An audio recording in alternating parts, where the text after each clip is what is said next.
Bab 29, Rasa benci yang kian tertanam. Siang kian beranjak menuju sore hari, tapi dia masih saja berada di klinik di mana anaknya dirawat. Setelah kejadian di mana Dania terjatuh dengan sigap, Ayumi langsung membawa anaknya ke klinik terdekat untuk mendapat perawatan pada cedera di kepala sang anak. Dia sengaja meminta Dania untuk beristirahat dulu pada klinik itu, meski gadis kecil itu sebenarnya sudah diperbolehkan pulang.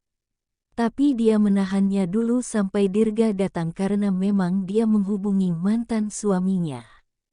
Hembusan nafas kasar keluar dari mulut Ayumi. Saat ini mereka hanya bertiga dengan Berlian dan juga Dania di ruangan itu, sedangkan yang lainnya pergi untuk makan sementara karena memang Ayumi yang menyuruhnya. Sedangkan dia masih belum lapar setelah apa yang menimpa anaknya dan juga penjelasan dokter yang membuatnya syok. Walaupun Dania cedera tapi anak itu tidak menampakkan wajah sedih dan cengengnya, dia bahkan masih sempat bermain dengan Berlian. Tak lama pintu terbuka, ternyata mereka semua sudah pulang dari makan, tapi kening Ayumi berkerut ketika melihat kantong kresek penuh dengan kotak makanan di dalamnya. "Kalian tidak makan?" tanyanya bingung. "Tidak nak, rasanya makanan sulit tertelan. Jadi kamu memutuskan untuk dibungkus dan makan bersama di sini saja," ujar Farhan melihat ke arah sang cucu yang terlihat ceria. "Kamu juga harus makan, sedari tadi kamu belum makan," ujar Andre membuat Farhan dan Farah yang sedang duduk saling tatap. Sedangkan Astrid tak kalah terkejutnya mendengar kakaknya yang begitu perhatian pada seorang wanita. "Apa aku ketinggalan berita penting?" batinnya bertanya. "Aku masih belum lapar mas," balas Ayumi dengan nada pelan. Kini panggilan Ayumi pada Andre bukan lagi Pak, melainkan lebih nonformal karena itu permintaan pria itu tidak ingin dipanggil dengan sebutan Pak karena merasa tua. "Makanlah nak, sedari tadi kamu belum makan. Tadi kamu hanya makan pagi hari," kini Farah bersuara dengan nada peduli. Tapi Ayumi menggeleng pelan dengan senyum lembut. "Aku belum lapar bu," balasnya dengan ragu. "Meski belum lapar tapi kamu harus makan, lihatlah Dania yang sakit. Kamu juga jangan sampai sakit." Farah kembali berucap dengan nada memaksa. "Baiklah, aku akan makan," ujar Ayumi sambil melirik 4 orang dewasa yang tengah memperhatikannya. Andre dengan sigap langsung memberikan kotak makan pada Ayumi. Hal itu tidak luput dari penglihatan Astrid dan juga orang tua Ayumi. Akhirnya mereka makan bersama, walaupun cuman makan di kotak makan tapi terasa nikmat karena disantap dengan sesekali bercengkrama dan juga diiringi oleh candaan dari 2 gadis kecil yang terus mengoceh. Suara azan asyar terdengar di serang jalanan di mana klinik itu berada.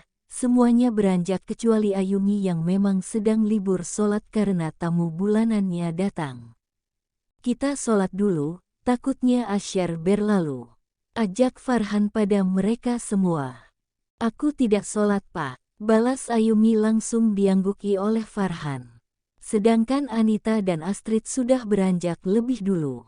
"Aku tutup Berlian ya," ujar Andre dengan senyum manis. Ayumi yang melihat itu langsung mematung.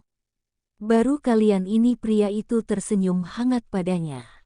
"Astagfirullah," ujarnya mengusap dadanya pelan. Setelahnya suasana ruangan itu langsung hening, hanya ada suara Dania dan Berlian yang sesekali terdengar.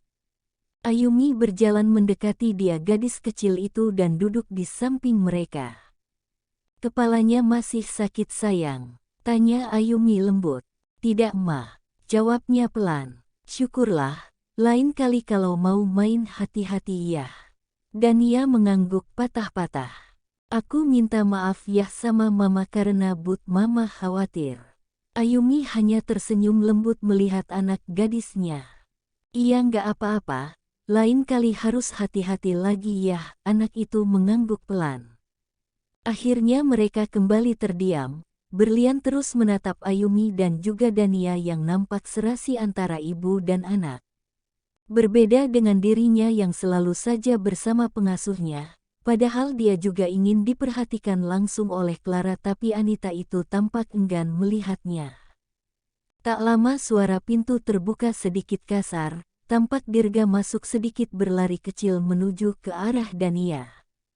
Dania sudah baik-baik saja.